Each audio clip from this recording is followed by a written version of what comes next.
자, 오늘 이 본문의 말씀을 가지고 진정한 승리라는 그런 제목으로 말씀을 전하겠습니다.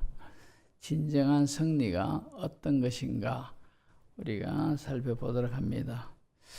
오늘 본문 32절을 보시면은 예수님이 이제 예루살렘으로 올라가시면서 제자들에게 자기가 당할 일을 말씀하시는데 33절에서 34절까지 내용을 보시면은 아주 예수님이 고난 당하시는 것을 구체적으로 거의 전부 다 정확하게 그렇게 예수님이 말씀하고 계시지 않습니까? 그죠?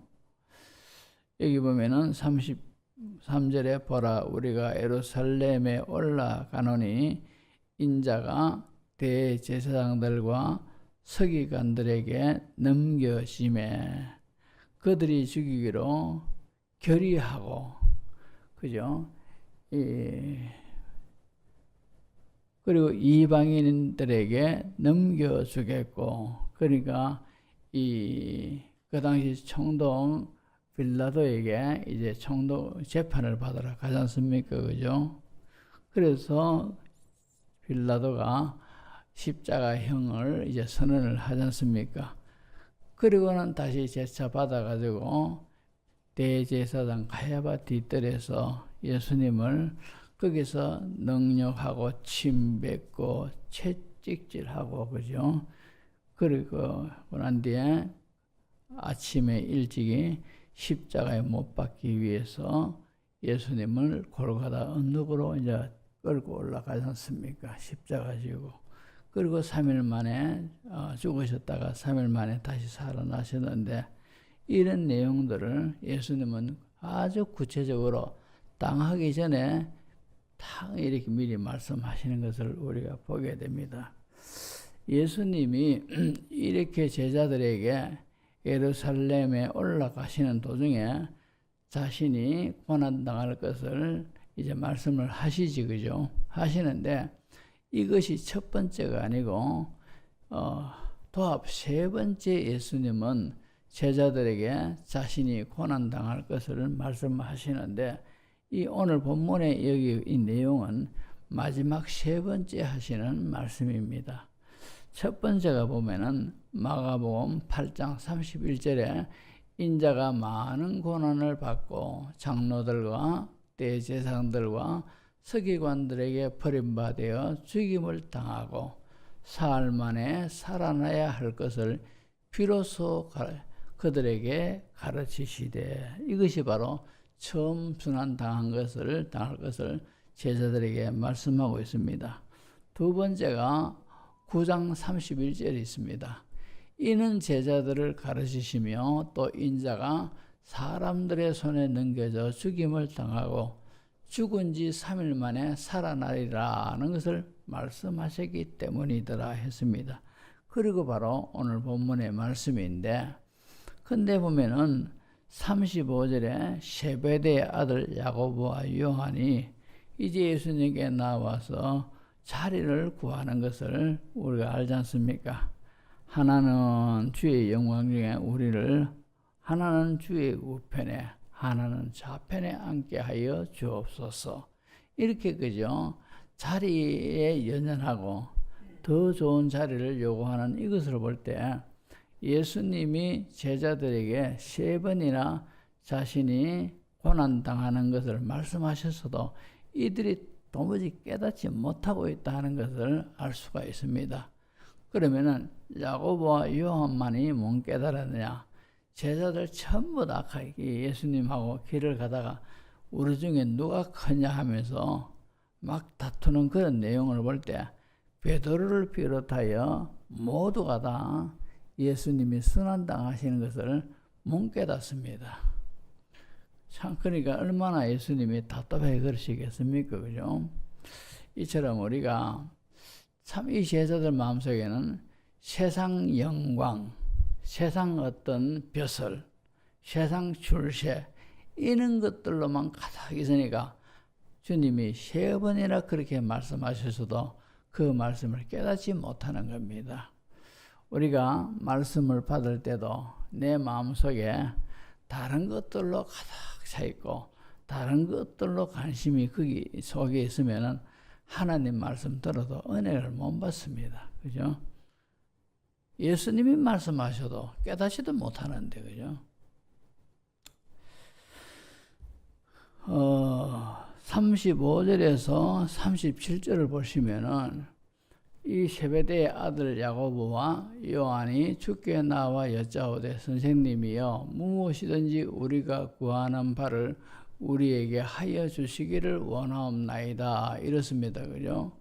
그런데 이 마태복음 20장 20절에서 쭉 내용에 보면은 여기 거기에는 이 야고보와 요한의 어머니가 예수님에게 찾아 나와가지고 자기 자식들 둘을 하나는 주의 우편에 하나는 주의 좌편에 앉게 해주십시오 하면서 치맛바람을 풀럭이면서 그렇게 부탁하는 내용이 거기는 있습니다.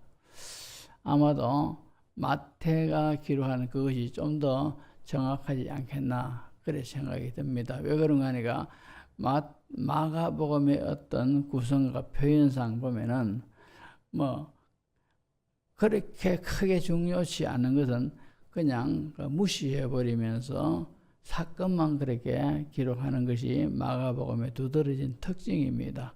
그런데 마태는 그렇지 아니하지, 그죠? 그런 거 볼 때 아마도 본문에서는 이 야고보와 요한이 둘이 형제지, 그죠? 이 둘이 예수님한테 그래 와서 부탁을 했다지만도 마태복음에 예수의 어머니가 이 두 아들을 데리고 가만히 예수님 와서 부탁했더라. 그것이 더 정확한 것 같습니다.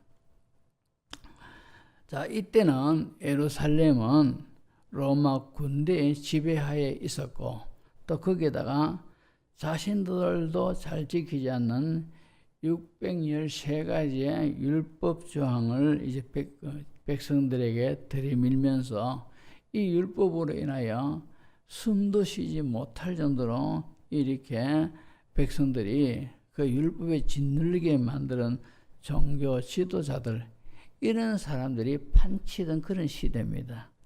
이런 시대 속에서 이스라엘 백성들은 고난을 당했고 영적으로 너무너무 어두운 그런 상태였습니다. 원래 예루살렘은 그런 곳이 아니죠.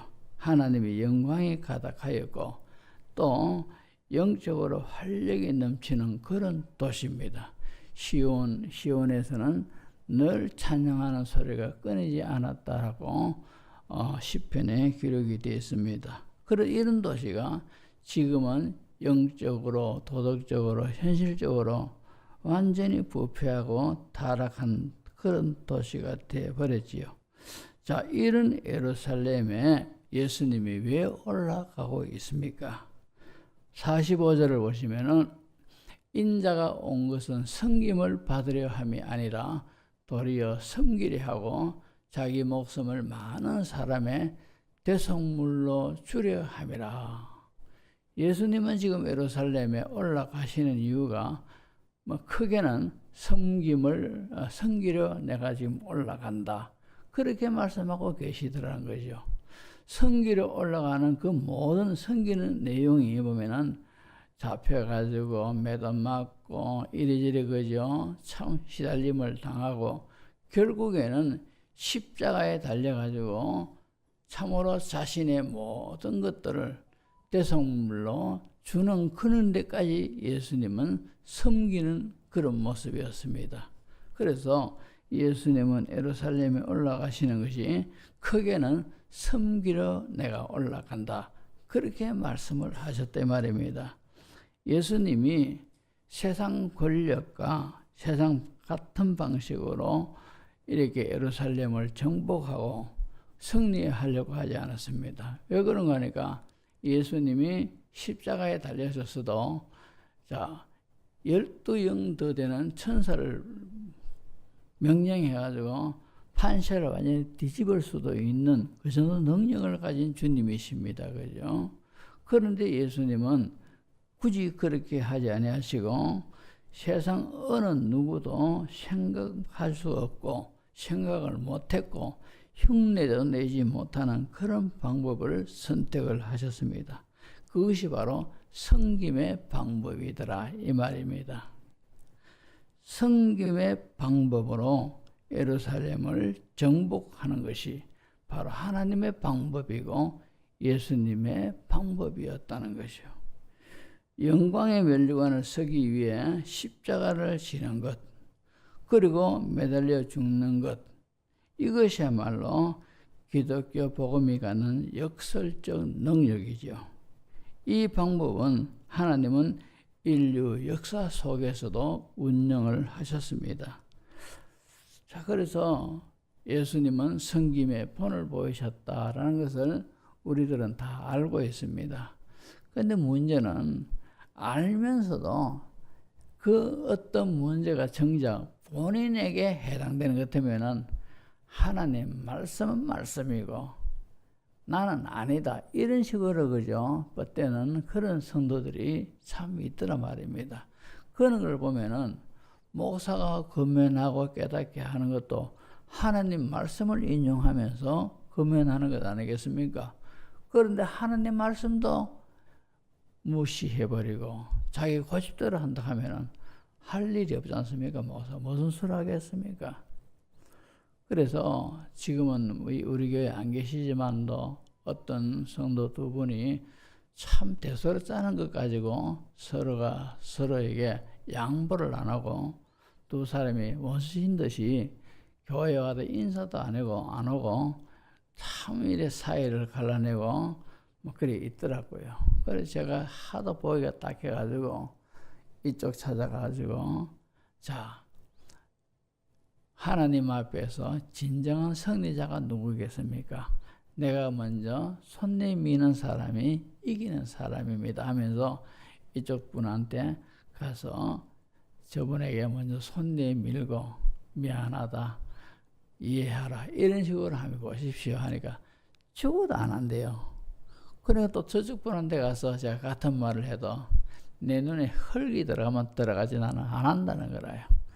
그래 결국은 끝내 두 분이 화해를 못하고 다 나갔습니다. 그런 일이 있어요. 참 그런 거 보면서 아무리 하나님 말씀을 받고 말씀 속에서 아멘 아멘 하면서 그렇게 답을 하지만도 실제적인 자기 문제 앞에서는 그 말씀이 온데간데 없더란 말입니다.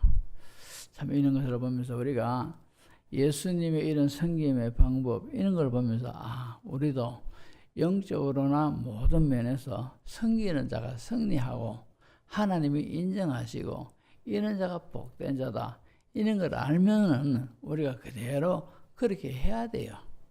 그래야만이 이 복음이 내게 복음이 되는 겁니다. 그러나 하나님 말씀을 알고도 행치 않으면 매를 맞는다 했습니다. 성경에. 그러니까 우리가 하나님 말씀의 이런 사실들을 듣고 하면은 우리도 이 말씀이 내게 복음으로 되려면은 이 말씀 앞에서 내가 내 모든 것들이 내려놔서야 되고 이 말씀에 순종하는 그런 성도가 될 때 복음이 되는 줄로 믿습니다. 뉴욕에 티모시 켈러라는 목사님이 있습니다. 이 목사님이 뉴욕에 리리모 교회를 개척을 했어요. 개척을 해가지고 했는데 이 교회가 처음에는 답답하고 부흥도 안 되고 너무 힘들었습니다. 그래서 성도들이 목사님 우리도 좀만 분위기를 한번 바꿔봅시다. 그러면서 그죠? 부흥되기 위하여서 이런 것도 같이 해놓고 저런 것도 하고 목사님 설교도 좀 재밌게 하고 뭐 이런 거 자꾸 교인들이 요구를 합니다. 그런데 목사님은 다 그걸 들은 척도 안 하고 목회는 방법이 아니다 하면서 기독교의 본질인 복음으로 나는 승부를 한다 이랬습니다. 그러니까 교인들 보기에는 교회도 답답하고 뭐 부흥도 안 되고 재미도 없고 그런데 이 목사님은 계속해서 자기 방법을 고수하면서 하나님 말씀도 복음을만 이렇게 전했습니다. 그런데 몇 년 후에 희한하게도 이 리디모 교회가 미국에서 젊은 사람들이 가장 많이 찾는 그런 교회로 성장을 했습니다. 놀라운 일이 일어났어요. 왜 그러느냐? 복음의 동력 때문에 그렇다는 거죠.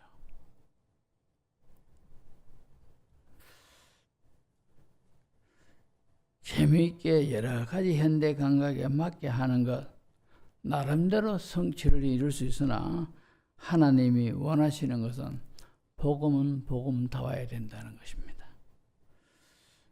우리 모두가 교회 안에서나 세상 속에서나 복음을 받은 자답게 그렇게 살아야 된다 이 말입니다. 복음을 받은 자답게.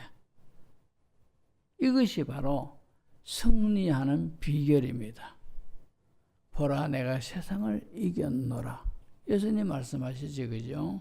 영적으로 이기는 방법이 바로 복음을 받은 자는 복음으로 말미암아 사는 거라요.